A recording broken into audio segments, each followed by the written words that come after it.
right. Glad we all had a break, a chance to get up and move around and revive ourselves. I know it can get kind of warm in here when you're sitting down there in the audience. I'm really excited to be here with all of these experts in treating trauma. I know all of us as clinicians, this is something that is difficult to address. And we have a lot of questions, so we're just going to jump in and get started. First of all, I have quite a few people asking about the necessity of actually talking about the traumatic event. There are some lines of thought out there, well, we can just stick with the coping or the symptoms, but we don't necessarily need to tell the trauma story. So let's start there. And Ryan, can I start with you?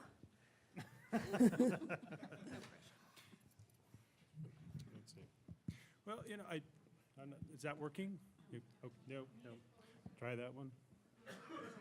Take it off. You have to get closer. Just closer. Okay, there we go. All right. You know, I don't know. I think the goal with trauma is to help integrate the experience. And certainly I think that processing of those experiences could happen in a variety of ways. I don't think that that talk therapy may not be just one way in which trauma can be integrated or made sense of. I think that I think as humans we are very complex, and I think to say that there is one way that's going to work for everybody is probably a bit naive. And I think that the journey of coping with trauma may not be specific to just one specific way. EMDR is a good example of it's not a verbal therapy so much, and yet it can be very effective in helping people process trauma. So trauma narratives and verbal processing can be one aspect and one road to that integration, but there may be lots of other experiences, and one may never know what experience will be the right one for any particular person. Thank you. What else, panel? What do you have to add to that? Diane, you look like you have something to say. Okay. I know when I do treatment plans, one of the things, whether they talk about it or not, I want to get at distorted thinking. And the goal is you want your trauma to go from something that's defining you and controlling your life to something that simply happened to you. So however you can get there, if it works for that client, that's fine. For some people, they do need to talk about it. For some people, I know I worked with a woman who we got to the end, and I used to tell her, you should on yourself a lot. And she said, what? I said, no, it should. I know what I said. But she was very, very demanding of herself, and she was always saying, maybe I should, and a lot of self-doubt. So I pointed that out. We did a lot of other things, and when we got to the end of treatment and she stopped saying should, she just said, well, I tried this, and this worked, and that didn't, and it was fine. And I told her, and she said, well, we haven't talked about the trauma. I said, well, you can if you want to. I'm not afraid of it. And she talked a little bit, and she thought, you know what, I really don't need to. And she didn't. And she had forgiven her father. They didn't reconcile, but she forgave him. And she felt better. She started off coming because she had this hole in her, she said, and it went away. So, and we didn't have to talk about it. But some people, you do have to talk about it. So it depends. It's case by case. Sandra? Well, I think when you work with people in groups, it's a little bit different. For the moms groups, you can't get them to not talk about it. That's really the challenge. They're just, well, my abuser did this to me, and some of the women say, are you sure you're not sleeping with my guy? Because the same thing happened to me. And that's a lot of the healing, is coming together and knowing that you're not alone. I'm not the only one it's happened to. And the very same, this is this group alliance that happens, a therapeutic alliance, but it's with the people in the group. It's not just a one-on-one with the therapist. And for the kids, the very first thing we say in the group is we're all here because there's been fighting in the family. You can almost see the relaxation happen as they calm down and look around and think, wow, these kids are just like me. I'm not alone. And that breaking through is really important. In a big group, if even one or two kids talk about it, everybody's nodding their head. I mean, they don't have to say anything. They know, and they're learning, and we go through lots of feelings, but in displacement, but very often if you say, well, what do other kids think about it? Well, I'll tell you what I think. They break through it. And when they do, that's great, because they're in control of it, and it's up to them whether to talk about it or not. So I think that's why, the healing occurs, because for the moms, they all talk about it, and the kids, they all know about it, and several of them do openly discuss it. Thank you. Lindsay? I think it's a valid concern and question to be asking yourself all along, right? Like, does this child or individual need to talk about what happened? But like with the children that we work with at the Center for Safe and Healthy Families, the ones who are symptomatic are likely the ones who need to talk about it. And particularly those who are avoidant are the ones who need to talk about it the most, because it's the thing, it's like that elephant in the room that they need to talk about. And so what I end up doing, I'm now in a place where I don't have the countertransference of wanting to like pull back and not go there. But I think I did at the beginning when I first started doing trauma work. And so it's reading into yourself, is it that you're afraid to go there? Or are you afraid that the child doesn't need to go there or isn't quite yet prepared? And it's like reading into those, well, then what does that mean that either I need to do for myself, or what is it I need to do for the child so that they feel prepared to do that work? And sometimes it's interesting. Like, I've had 2 clients in the last year, one of which was super, super anxious. Anxious to the point where couldn't complete school, ended up in our neuropsychiatric unit twice, and just couldn't do it. And then he decided that what he needed to do was talk about the trauma, but he came into my office unable to like do anything but clench the seat and look down. And for goodness sakes, we did 53 sessions. But he completed a school year, okay, and this is outpatient, and it's supposed to be like 16 sessions for TFCBT, and we did 53. But he stayed in school. He didn't end up back in inpatient. He talked about what happened, and we just did it at the slowest pace I've ever done. But it was what he needed to do because he was symptomatic. It was the elephant in the room, and he was the one who was the most avoidant. And so while it was uncomfortable in a lot of ways, it's kind of like how you know that the kid has to get the shot, and so it's going to be temporary pain, but like they can do it, and then it's going to prevent, not to bring up vaccines because that might be bad, but anyways. But like you get the idea. Like I think there's those 2 pieces there. Like, are you avoiding, or is the child avoiding, and like reading into that? And those are likely then cases where you do need to talk about what happened. Yes, please, Michael. I really like your thoughts. It prompted a lot of, it's sort of the same opinions I have. So if you are interested in this topic, look up Brett Deacon, D-E-A-C-O-N, or Joanna Arch, A-R-C-H. They've both done work on what therapists think of exposure therapy. And what the data say is that the therapist is much more afraid of doing the work than the client is afraid of doing the work. And my thought on that is that the client is having these memories, these thoughts all the time. It's by you not talking about it, it's not like they're not having it. And then by you being open to talk about it, you're that first person, or one of the first people to say, this is okay that you're having this. Right? Like, I can be open to it, I can experience this. There's nothing weird about you saying this, this is an all right thought to have. Right? It's not a favorable one, but it's okay. And you demonstrating that makes a big difference, at least in my opinion. Thank you. Anything else? Okay. Quite a few questions on a preferred treatment modality, especially with children. We'll go this way this time since we came this way. Sandra, do you want to start? I think it depends on what the referral issue is. I mean, I work with people, we recruit them because there's domestic violence in the family and a lot of child abuse. And that's a very specific population. There are programs that just address children's conduct disorders, et cetera. So when you're talking about traumatic stress, I think it depends on the referring issue. But also a lot of the issues that have been brought up here about, some settings only have available individual treatment. Some insurance companies are only going to pay for 18 sessions. I don't care what kind of great case you make for it. There are constraints in various agencies and settings that might dictate the kind of treatment that you provide. But I agree that it's about you too. What do you feel comfortable with?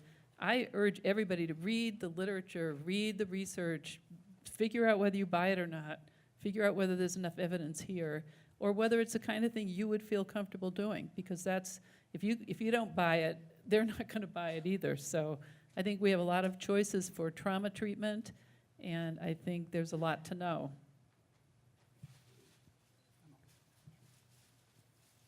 Anyone else on? So fast. Wow. I don't want the whole stand. Let's see, can I get this out of here? Okay. All right, I'm going to come from the school of you need to know, well, there's a presenting issue. So, and it's a behavior-related issue, generally. That's why a child shows up. You need to know why they're behaving that way.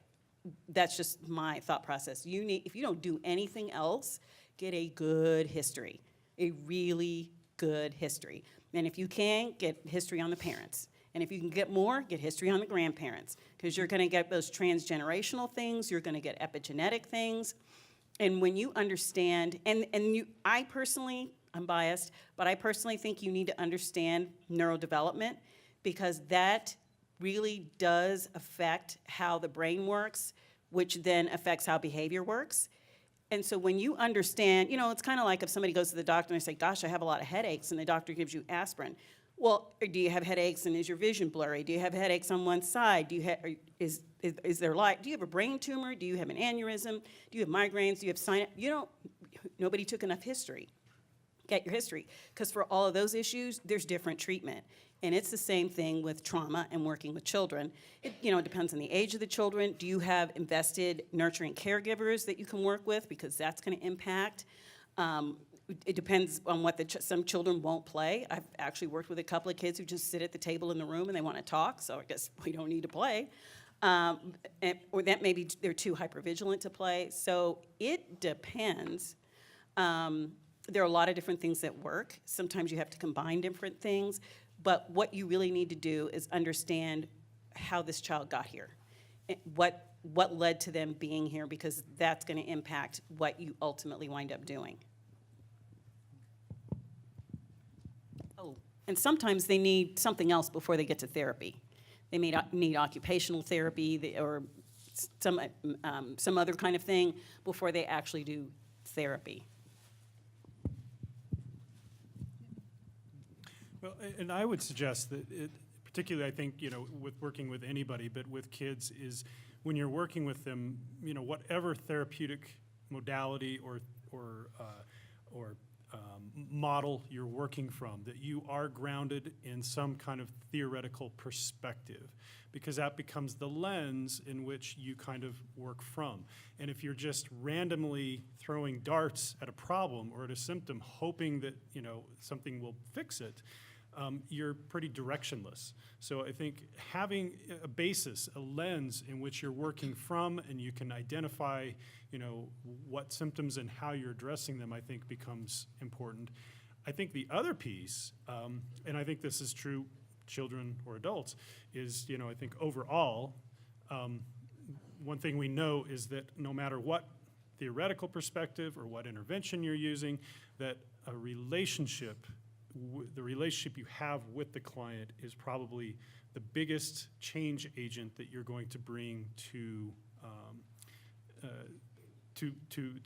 the alliance together. So I think, making sure that you're able to connect or finding ways to connect and engage with your clients is perhaps, even beyond whatever theoretical perspective you have, is probably the most important thing in working with trauma.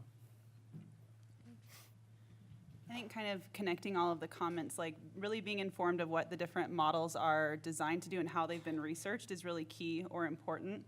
And I'll kind of come back to that as well. But then collecting a history helps you to know then what best fits, like what has been researched.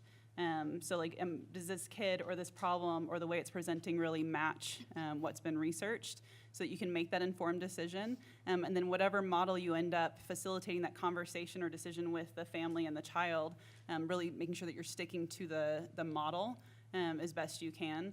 And to kind of maybe then help explain where some of that's coming from. So we talked about, Ryan and I did in our presentation, about a couple of different models that have strong evidence for working with kids that have experienced trauma. And in my head, I like to organize things.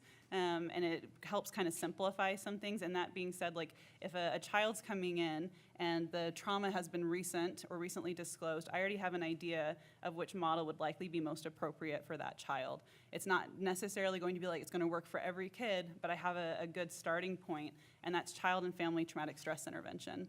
If it's a kid who is maybe younger, 7 or younger, and has externalizing behaviors, non-compliant, maybe their parent was physically abusive but not sexually abusive, and they're able to have a caregiver that can come in. I'm already thinking parent-child interaction therapy. They need a therapy where the parent is learning skills to be able to respond or work with that child's behaviors and build that relationship. And it's not sexual abuse if they're the offender, because we don't want to provide more tools, right, to gain that relationship with the child. But with physical abuse, it's giving them parenting skills to use in lieu of physical consequences, right? So to like prevent that.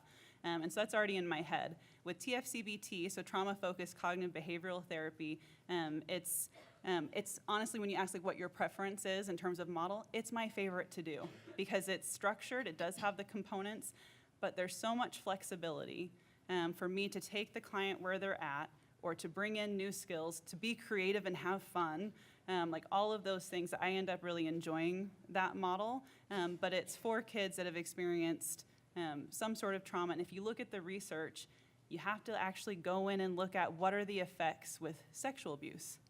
And it's different from the effects from working with natural disaster exposure or other things. And it's been researched a lot, but you have to go in and see, is it really effective? And then remember with that research piece, that's a group average, it's a group mean.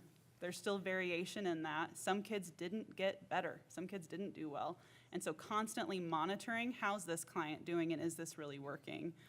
So that then maybe we do need to shift models or refer elsewhere. Thank you. So it sounds like it starts with really good assessment and understanding your clients. That's for my second years out there, second year MSWs. We talk about that all the time, right? Assessment, then you'll know what to do. So with that, and you touched on this a little bit, Lindsay, but is there research or personal experience that shows that different models are better with different types of trauma?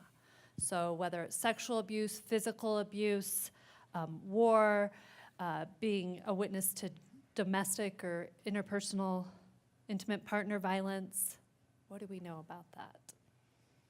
Do we want to, Lindsay, you kind of addressed that. I can but do you have add any? a little bit more. Okay. So other models to be aware of, so with kids, abuse-focused cognitive behavioral therapy is one where the parent maybe has been the offender, and there needs to be some sort of a clarification on like what happened, some sort of like mode of apology for the child. So it brings that offending parent in to be able to like essentially write a letter to their child, and their child to write a letter to clarify what happened, how they felt.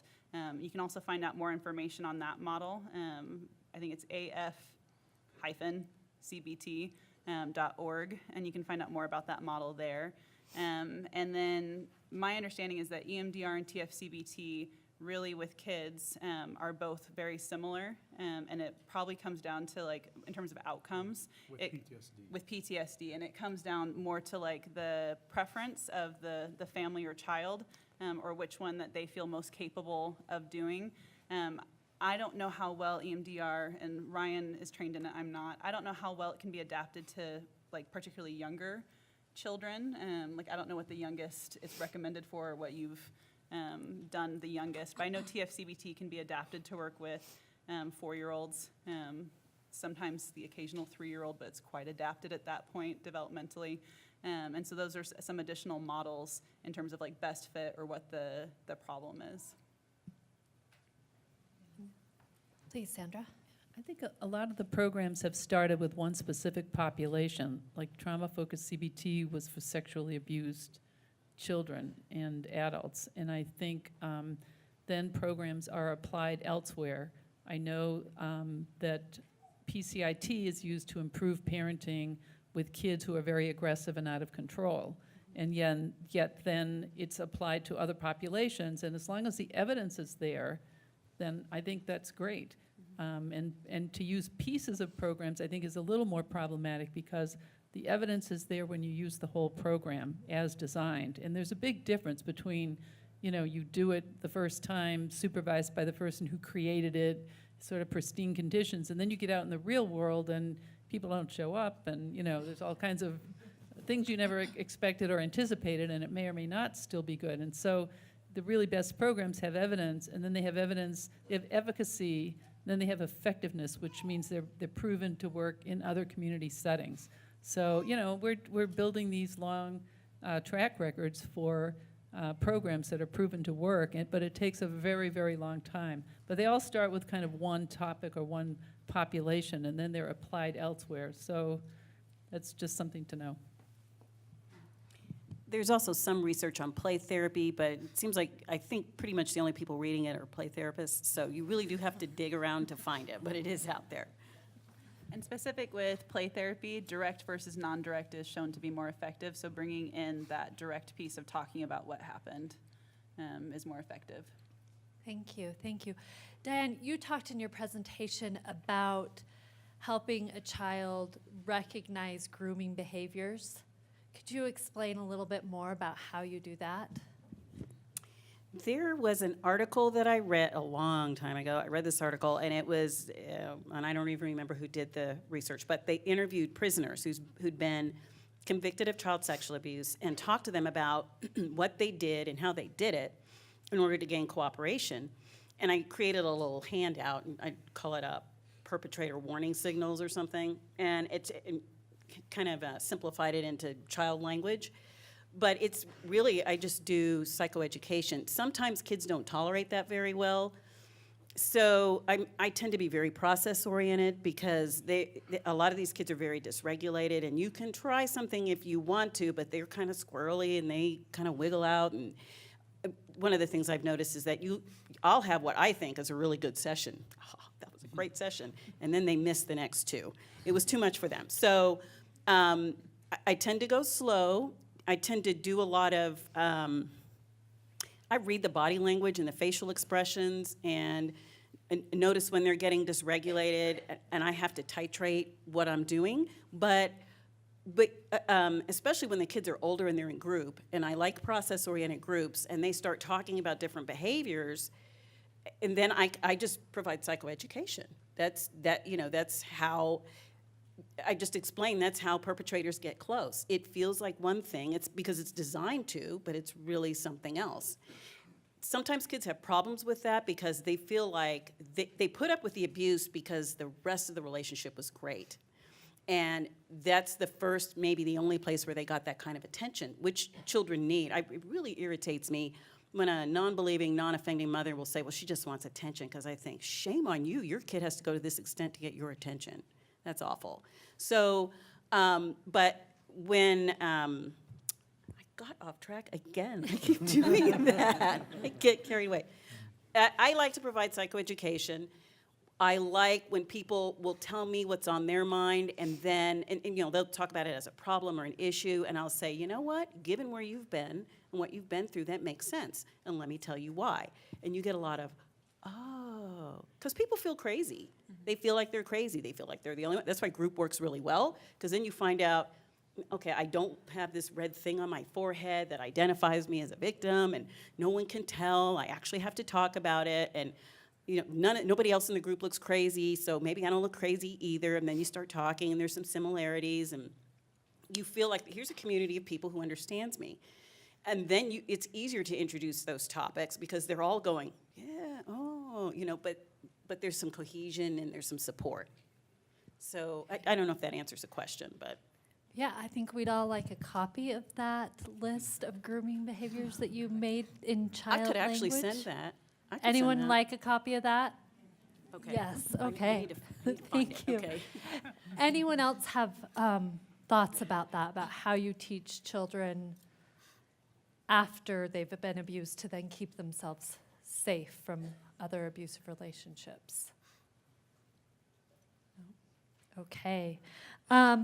Just switching gears just a little bit, do any of you have, we've talked mostly about children and some about mothers. But what about men? Kind of left that out of this conversation so far. Men in trauma and being victims. Oh, boy. So, you know, there's a woman that I supervise who, I was telling Nicole this yesterday, that she wanted to know, there was a clip, it's a movie trailer. The name of the movie is The Mask You Live In. And there was a little clip, and she wanted to know if she should show it to this 8-year-old boy. And about 20 seconds in, I said, absolutely, show him the whole thing. I hadn't even seen the whole thing. But now I have to warn you, because the introduction starts with some really spicy language. And I've just cleaned up the word spicy. So just so you know, there's some F-bombs and lots of other, there's some offensive language in it. It's appropriate to the documentary. The documentary is actually 90 minutes, which I actually did see, but it is all about how men are socialized to squelch their feelings, to pretend they don't have them, to put up this bravado. And the whole problem is that men have the exact same feelings that women do. There's some research out there that says that they looked at infant boys in the nursery, they got more upset more quickly, and they were harder to calm down. Men have feelings. They all hide them because it's embarrassing and shame. There's a lot of shame that goes along with the feelings. And so I really like working with men and introducing that topic and normalizing their feelings because they have them. And I think we culturally do ourselves, our men, our children, our boys a disservice by not letting them have those feelings. Gosh, that's a rich tapestry of your life. And to tell you you can't have most of them, you can have anything that's angry or aggressive, but none of the tender, safe, softer emotion. Those are not girl emotions; those are people emotions. So I think if you can share that clip with boys, that's a good starting point of, look, yeah, you may have a lot of emotions about this, and you feel a lot of shame about this because you think you shouldn't have those emotions, but trust me, any boy in your situation would have those.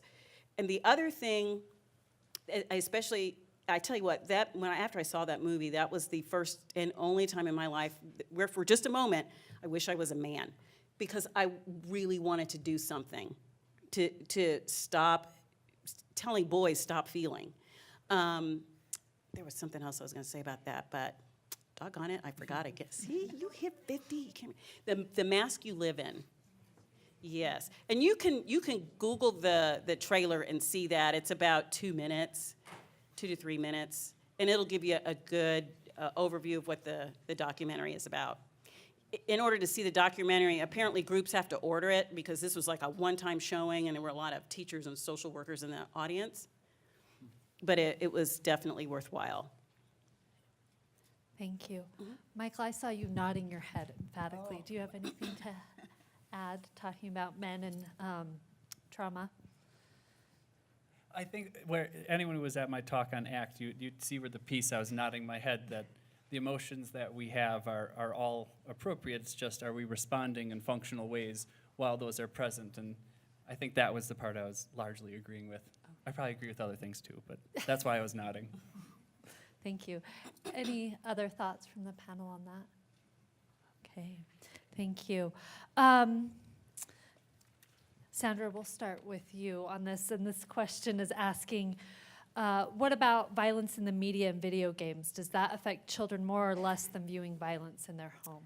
That is a great question. There are many, many, many studies now on the impact of media violence on kids. And, we live in a very, very violent society, and it's everywhere. You can't turn around without reading about it, hearing about it, seeing it. It's just everywhere, and kids are exposed to more and more violence all the time. Most kids who watch violent movies do not turn out to be serial killers, but some of them might. And so the question is how much. It's very clear that the more traumatic events that kids are exposed to, the more affected they are negatively. It makes kids anxious. They can become sensitized to violence such that it doesn't affect them. They don't care. They might lose some empathy. And there are studies on each and every one of those points. So more is not better when it comes to violence and children's development. The issue of video games is another one. And some of the people are trying to say now that, Well, you know, if you're really, really good at violent video games, that means just your cognitive ability to switch tasks, which is one of an executive functioning tests. You're even better at that. So someone was actually trying to argue that watching, you know, violent video is a good thing. But, you know, common sense prevails here. You know, more is worse.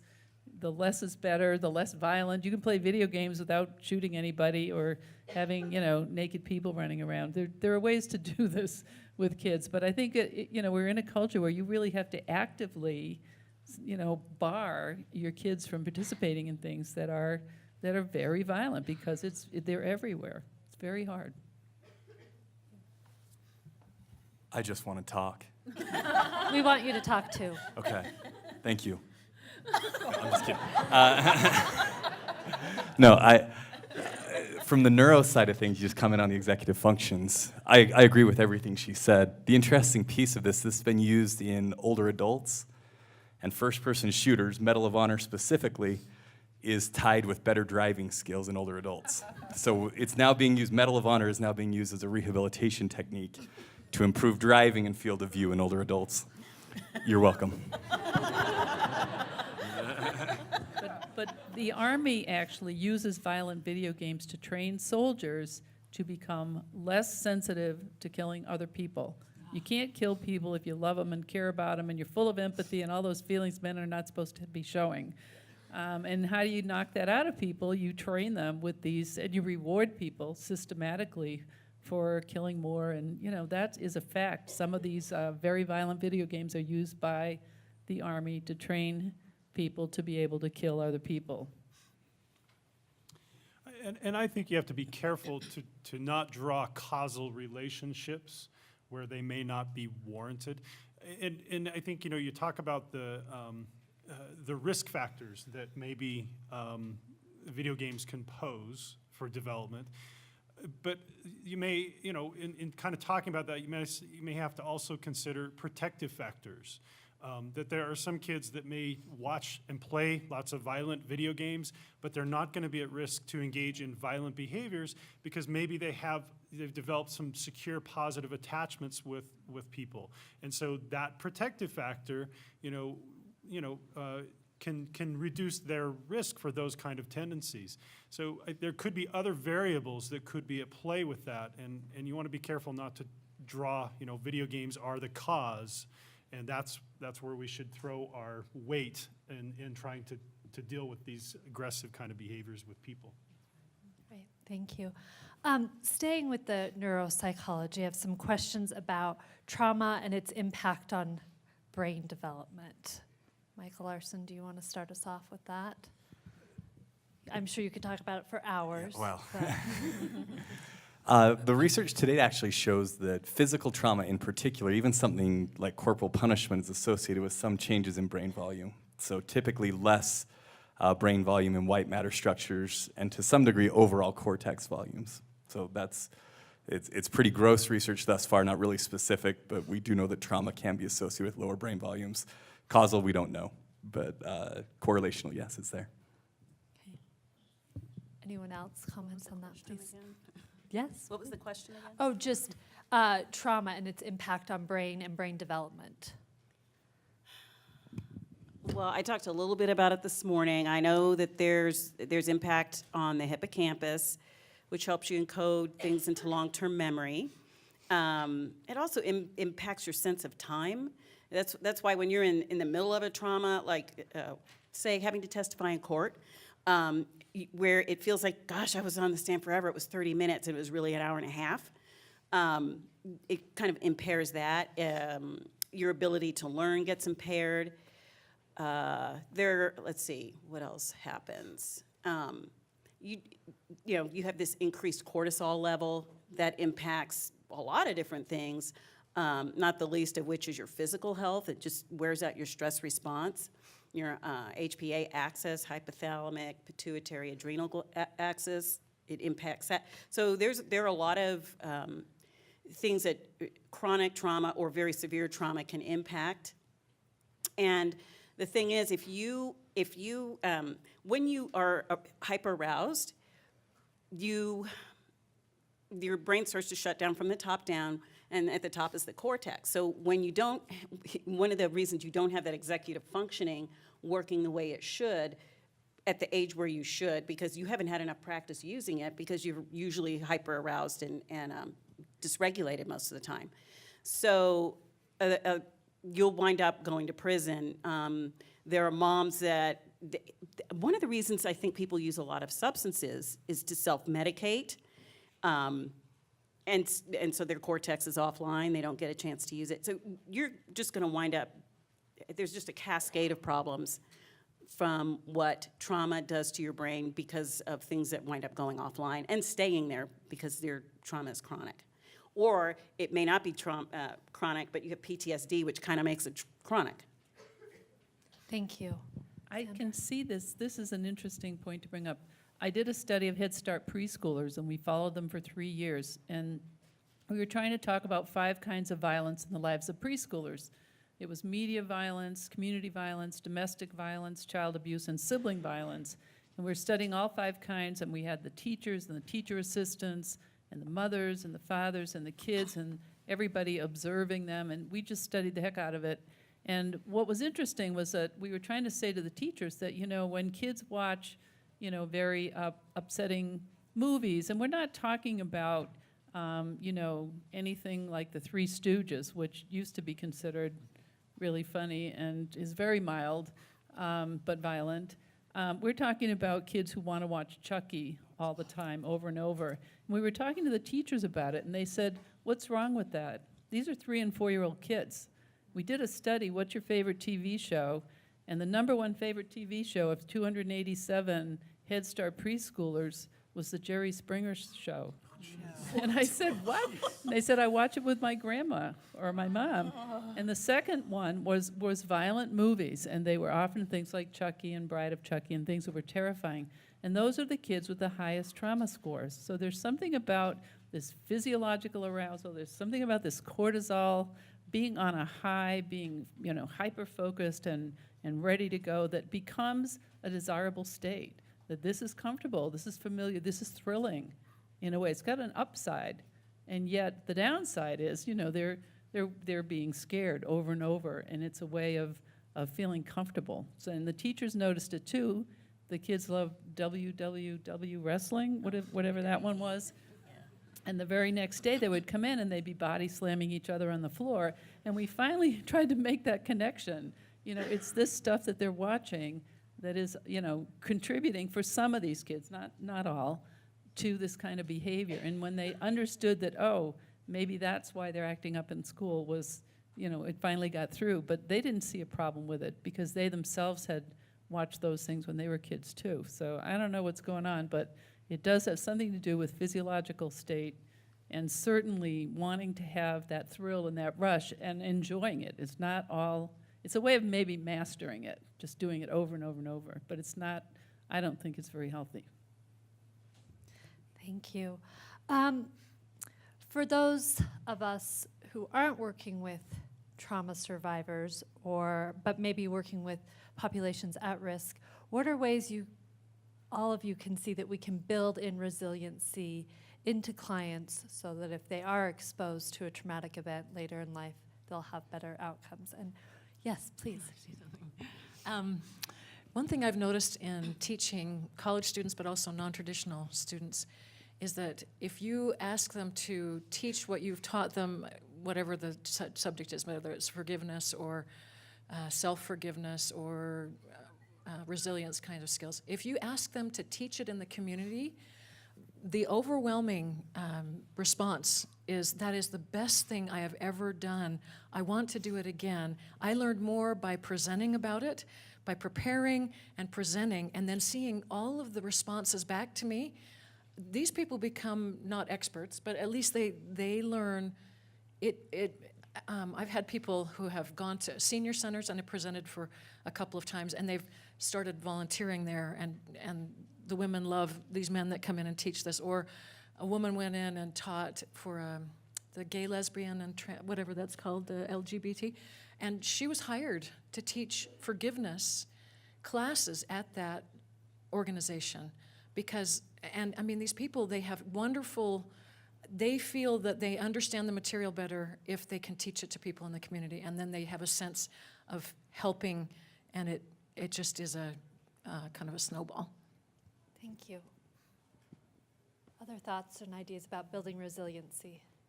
Yeah, so I think there's a fair amount of data, I mean, I presented on it, that the ability to be open to difficult internal experiences and to not fight against them and just sort of mindfully watch them is related to all sorts of higher levels of functioning in all sorts of areas. And like, just for example, I talked about this in my workshop, but I have a 10-year-old kid and a 7-year-old, but like my 10-year-old, we just went past a car accident and he saw, the horrific thing, the guys on the ground with all the blood and everything. And I had this option of what do I say? Like, what do you do with this horrible image? Because he's in bed and he's saying, like, Dad, I keep picturing that guy. And I didn't say push it away. I didn't say you shouldn't have that. I didn't say it's okay. I said, you'll have hard thoughts sometimes in life and you'll see some horrible things. And that's an okay thought to have. It's just a picture in your head. Can you have that back there? And, it'll be there for a while and then something else will come to your mind and then that thing will be there. And I was thinking I'm teaching maybe resilience, like I'm teaching him to be okay with thoughts he likes and thoughts he doesn't like. So the next time one shows up that he doesn't like, he doesn't sort of freak out about it. He can just sort of make room for that one like you'd make room for other things.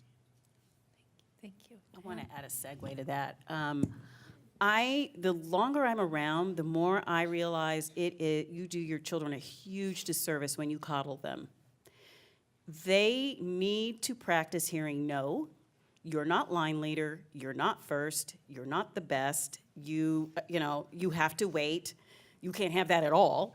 They need to practice that because even if you won't do it and if you capitulate to everything, trust me, the moment they step out of the house, nobody else is going to.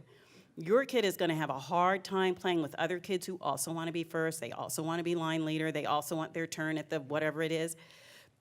And these are going to be kids who grow up who can't do group projects. They can't stay in a job because they always have to have their way. And when they don't, they fall apart. That's almost abusive. Your kids need to practice building the muscles of waiting, tolerating, affect tolerance. They need it. So when you have affect tolerance skills, that helps go a long way toward resilience.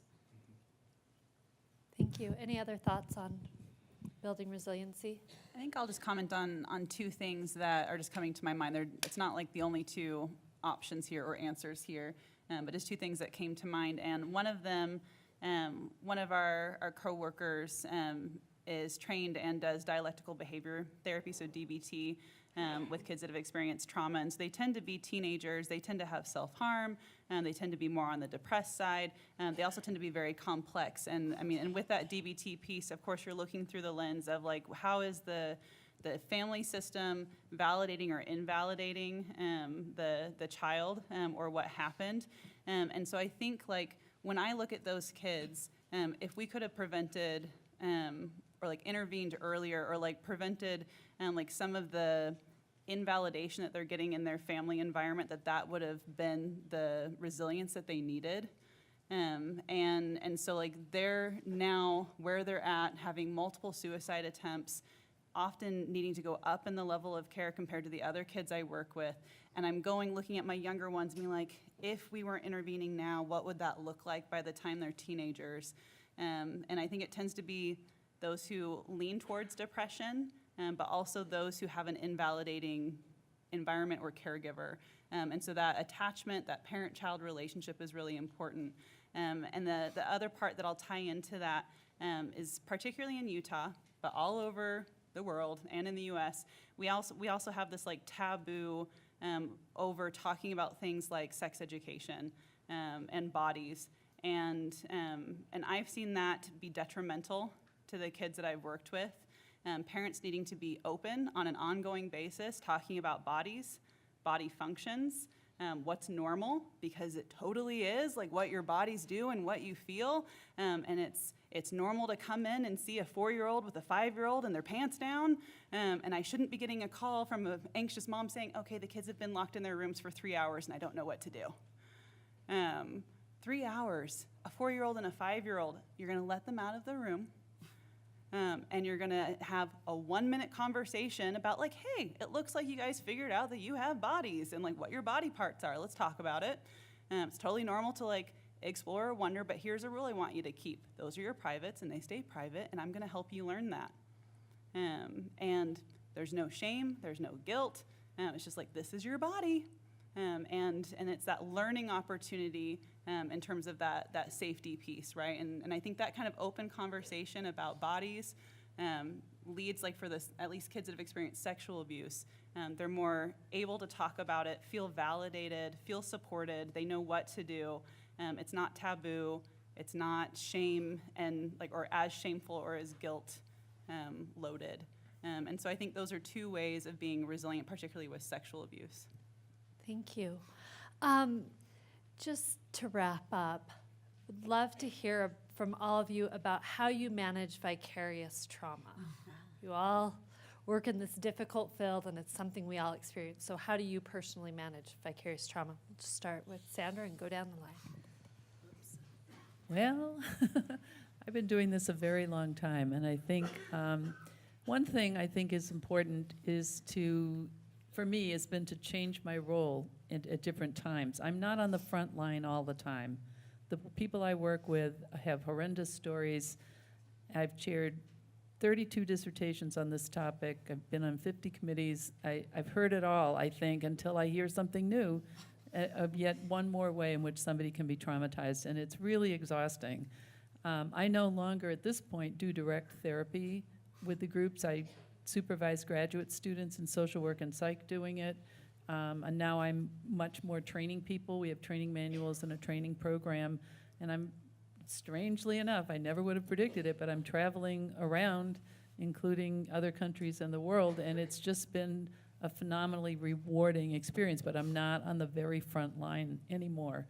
So I think you have to think about, rotating off the front lines, I think is how we talk about it in the field, now and then, just because you can't be the one to always have your eyes wide open. I think it's important, too, to have wonderful things in your life. I have a wonderful family, and I have kids, and I have 4 grandkids who make life worth living. They are the best, and I have to go home tomorrow to make strawberry jam for Christmas with my granddaughter, Ellie. So things like that keep me going, a lot of walking, and I've been able to mentor a whole cadre of incredible students who are going out in the world making a difference, and that is really deeply satisfying. So the pluses and the minuses, I think you have to have a good balance, but you don't have to be on the front line all the time, and that's made a difference for me. So I handle the frustration and the disgust, in the descriptions I'm hearing of working with my clients the same way I handle all difficult emotions, whether I'm frustrated with my kids or my wife or my graduate students or anything. I make room for those thoughts and feelings, and I don't fight with them, and I give them their place, and I just sort of allow them to be there and only give them as much attention as they really deserve. And then I'm pretty good at going on and being the type of person I want to be and doing the things that I care about while I have some annoying chatter in the background. And, if those of you don't, the therapy I do has a lot of that in it, so I'm constantly talking about with my students and other colleagues. And if you don't have that, I'd honestly look for a mindfulness practice. Most towns have one. And having that skill can help you not get caught up in your daily chatter, and it can make it a lot easier to hear things that you don't like and just let them be and let them hang, right? And then eventually you'll be on to a new topic. I completely agree. In neuropsych, we rarely have good news, if ever. Our best news is it's not as bad as you thought. And so it's true, it's neuropsych. And so I'm with Mike. We do a lot of mindfulness, and that was what I was mentored in right from the beginning, is just be mindful. And it'll be there, and some days it's really hard. And that's just how it is. And other days it's good. I don't do therapy, but I do hear with my work with forgiveness and self-forgiveness quite a few stories, and probably thousands of stories over the last 10 years. I like the loving kindness meditation. There's a mindfulness, marc.org. It's free meditations. They have about 10 of them. But the loving kindness one really helps. I also really appreciate when people my students will say how using forgiveness or whatever method has caused their fear and anger and pain to go down. So what usually happens is they come into the class and they're really in pain, and then by the time they leave and I see their final reflection papers, and they've taught and they've done a lot of things with it, they say, it's so much better, and I feel so much better. So I get the reward because these methods do work, and then I can say, well, it was bad, but it's so much better now. But you do have to take care of yourself. You have to give yourself something where you're not always just thinking about everyone's story. I would say you need self-care practices. I know I have quite a few. One of them is prayer. I pray a lot. The other is supervision. That's what part of what your supervision is for. So definitely use your supervision.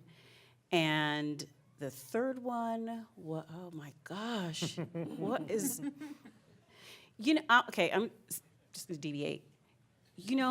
Girls are taught about what happens when you start your period. No one tells you what happens when it ends. Okay, so I'm struggling with that right now, which is why I can't remember anything today. Okay, see, knowing audience. Okay, you guys get it. Oh, see, I'm forgiven. That's what it was. Forgiveness, gratitude. Just be grateful for what you do have. Because if you go looking for all the horrible things, believe me, you'll find them. They'll jump in front of you. But if you go looking for the good stuff, you'll find that too. It is there. So really try to hone in and focus on that, because there are a lot of negative things that are clamoring for your attention. So, and then when you are grateful, it is easier to forgive and let things go. And I'm having this renaissance period in my life right now, and I have a friend who's a minimalist. He wanted to build a micro house, but I think he figured out that's not practical. Just an awareness of, it's eliminating things from your life that don't matter and that aren't important, and things you do to impress other people. That's focus on what makes you feel good and how you can help other people, and that does help, because otherwise this is tough stuff to hear, and it's never going to stop coming. It's just never going to stop coming, and you're going to feel like we are not making any headway, blah blah blah. But you have to look for those nuggets. The other thing, I know when I started doing therapy, I thought, I'm starting to be a therapist, and I'm going to cure, and they're going to get better in 6 sessions. But oh, not when you're working with trauma. So I went from progress looks like this to progress looks like this. And then I would party when they had progress like this. And then the next little group and the next little group. So just adjust your expectations of what progress looks like. And that will help a lot, too, because otherwise you're going to wind up really frustrated a lot of the time. I guess I would suggest professional development. It's easy to kind of get stuck into, okay, I'm doing trauma-focused cognitive behavioral therapy, and I'm doing trauma-focused cognitive, and you kind of, it can be easy to kind of get stuck in a place where you're not feeling like I'm developing. So being willing to expand your clinical skills and your world, I think that can sometimes have energy and bring new energy and life to what you're doing. The other thing I do, play. In 2 weeks, the ski season begins, and that's therapy for me. So I think having play in your life becomes essential if you're going to be dealing with yucky stuff all day. So 3 little things. 1, develop a professional self where it's separate from your personal self. If personal Lindsay was sitting in front of the kids I work with hearing their stories, she would be very emotional and breaking down and thinking of her and like how the world is. And so I have a professional self that's separate, different from, like, she has all of the gifts and abilities, a little bit less of the baggage of the personal Lindsay. So I'm able to be there only focused on the client in front of me. To date, anyone sharing their story has not had as much impact on me as seeing their healing and their progress. Like, the number of times I tear up only because I'm like, oh my my gosh, they just shared their story with their parent. Or, oh my gosh, they said they practice belly breathing. And so, like, I'm focused on the positive instead of on the negative, and I feel very gifted that that's not what keeps coming up. It's the positive that does. But the couple of times, like even recently, there was one session where I was helping a client read something multiple times. And so I had essentially 3 times that I read it in 40 minutes, because I read it with one parent, and then with another parent, and then with the client. And I was the only one that had it 3 times in a row. So the second piece is that self-awareness. Awareness that, like, after that, I was like, why do I feel a little bit blue? And, like, I, like, caught that immediately. I could tell as soon as, like, I felt that weight or that emotion. And so then I was able to do the self-care. I was aware of it. And then I have a couple things that help me separate profession from home. Have a to-do list that you write down before you leave work that day, every day, so that you, like, when you leave that there. And it's like, well, if I want to figure out what's going to help that client more, I'm going to think about it tomorrow. It's on my to-do list. And like, it's a way to kind of separate. The third thing, and there are tools that you can use as well that sometimes I use to monitor. I want to say it's called the ProQol, P-R-O-Q-O-L, and it's something that measures, it's just like a 20-question measure, and it's looking for burnout, compassion satisfaction, meaning like the good that you get from your work, versus compassion fatigue. And so it's a great way to be monitoring yourself. And one of the things I like to look at is the compassion satisfaction. And since this is a BYU conference, I'm going to share that I have a very passionate position. Like, I see the good I'm doing. I'm looking for those positives. And it's very tied to my religion and my spirituality that I'm able to do that. And to feel so connected to like divinity through that, because it's like doing the work that they would do if they were here. And so that's like a big driving factor, that it's like, well, I can handle what this child has handled because of like the positives that can come out of it. And so it's like that driving passion and strength that also comes into it. Thank you all so much, not only for being with us and sharing your wisdom with us, but just for the work that each and every one of you do to help people. So thank you.